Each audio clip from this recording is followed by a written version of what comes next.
بسم اللہ الرحمن الرحیم۔ ایک بادشاہ بہت دنوں سے پریشان تھا۔ یوں تو ہر طرف خوشحالی کا دور تھا، مگر بادشاہ کی پریشانی کی وجہ اس کی اکلوتی بیٹی حفصہ تھی۔ ہر باپ کی طرح بادشاہ بھی اپنی بیٹی کی شادی کر کے اپنا فرض ادا کرنا چاہتا تھا، لیکن شہزادی حفصہ نے بھی عجیب اعلان کر رکھا تھا کہ جو شخص اس کے سوالوں کے درست جواب دے گا وہ اس سے شادی کرے گی۔ آس پاس کی ریاستوں کے کئی شہزادے آئے مگر ناکام لوٹ گئے۔ اس ملک میں نوجوان طالب علم بھی رہتا تھا، اس کا نام اعظم تھا۔ اس نے اپنے والد سے کہا کہ وہ بھی اپنی قسمت آزمانا چاہتا ہے۔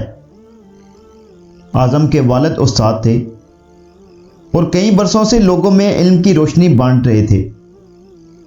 ملک فارس کا وزیر اعظم اور بڑے بڑے درباری اور شہر کا قاضی بھی ان کا شاگرد تھا۔ باپ نے بیٹی کی خواہش دیکھی تو بولے، بیٹا اگر تو ناکام لوٹا تو تیرا کچھ نہیں جائے گا۔ لوگ کیا کہیں گے کہ ایک استاد کا بیٹا ناکام ہو گیا ہے۔ اعظم اپنے باپ سے کہنے لگا، بابا بڑے بڑے شہزادے لوٹ گئے، اگر میں بھی ناکام ہو گیا تو کیا ہوا؟ یہ تو مقابلہ ہے جو بھی جیت لے، اور وہ شاید خوش نصیب میں ہی ہوں۔ آخر باپ کو بیٹے کی ضد ماننا پڑی۔ اعظم خوشی خوشی محل کی طرف چل پڑا۔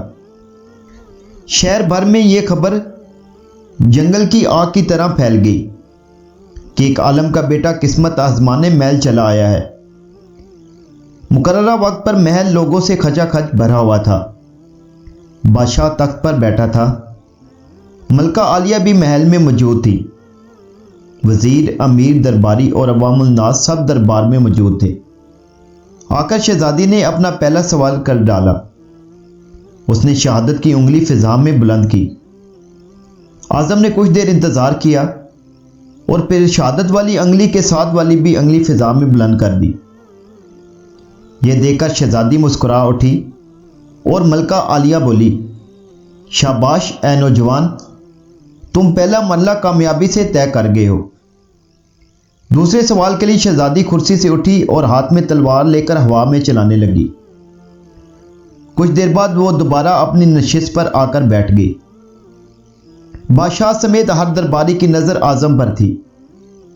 اعظم کھڑا ہوا اور اپنی جیب سے قلم نکال کر فضا میں بلند کر دیا۔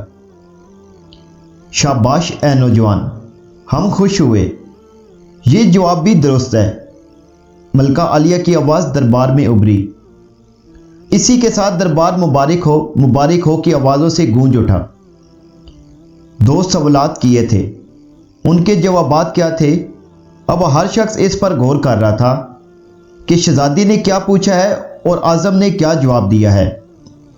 یہ لوگوں کے لیے ایک راز تھا۔ آ کر شہزادی نے تیسرا سوال کر ڈالا۔ وہ تیزی سے سیڑھیاں اتری اور تیزی سے سیڑھیاں چڑھ کر دوبارہ اپنی نشست پر بیٹھ گئی۔ یہ بڑا عجیب و غریب سوال تھا۔ ہر طرف خاموشی تھی، لوگوں کی سانسیں رکی ہوئی تھی۔ اب تو اعظم کے بھی ہاتھ پاؤں ٹھنڈے ہوتے جا رہے تھے۔ آخر اعظم کھڑا ہوا اور اپنے دل پر ہاتھ رکھ کر شہزادی کی طرف دیکھنے لگا۔ مرحبا مرحبا اے نوجوان، مبارک ہو، شہزادی نے تمہیں پسند کر لیا ہے۔ ملکہ عالیہ کی آواز کے ساتھ ہی شہزادی حفصہ شرما کر محل کے اندرونی حصے میں چلی گئی اور محل مبارکباد کی آواز سے گونج اٹھا۔ لوگ خوشی سے جھوم رہے تھے۔ وہ دل ہی دل میں اللہ کا شکر ادا کر رہا تھا جس نے اسے یہ اعزاز بخشا تھا۔ بادشاہ نے اعظم سے پوچھا، اے نوجوان، ملکہ عالیہ کو تو تم نے مطمئن کر دیا ہے، اب یہ بتاؤ کہ تم سے کیا پوچھا گیا تھا اور تم نے کیا جواب دیا؟ اگر تم نے ایک بھی غلط جواب دیا تو تمہاری گردن مار دی جائے گی۔ اعظم پر اعتماد انداز میں کھڑا ہوا اور بولا، بادشاہ سلامت۔ شہزادی نے ایک انگلی کھڑی کر کے پوچھا تھا کہ تم کیا اللہ کو ایک مانتے ہو؟ میں نے دو انگلیاں کھڑی کر کے جواب دیا کہ اللہ اور اس کے رسول صلی اللہ علیہ وآلہ وسلم پر میرا ایمان اٹل ہے۔ بہت خوب، ہم خوش ہوئے۔ بادشاہ نے مسکرا کر کہا۔ اعظم بولا، اس کے بعد شہزادی نے تلوار چلا کر پوچھا تھا کہ اس سے بڑا کوئی ہتھیار ہے؟ میں نے جواب دیا، ہاں، قلم کا وار تلوار کے وار سے زیادہ کاریگر ہوتا ہے۔ ماشاءاللہ نوجوان، تم نے ہمارا دل جیت لیا۔ تم نے ثابت کر دیا کہ جاہ و جلال، دولت و حشمت کی علم کے سامنے کوئی حیثیت نہیں۔ لیکن تیسرا جواب؟ بادشاہ نے حوصلہ افزائی کرتے ہوئے پوچھا۔ اعظم نے آسمان کی طرف دیکھا اور کہنے لگا۔ شہزادی دربار کی سیڑھیاں اتری اور چڑھی، کرسی پر تھک کر بیٹھ گئی۔ انہوں نے پوچھا تھا کہ میں تھک چکی ہوں، لیکن میرے جسم کی ایک چیز نہیں تھکی۔ میں نے جواب دیا، دل۔ یہ پیدائش سے لے کر موت تک بغیر تھکے دھڑکتا رہتا ہے۔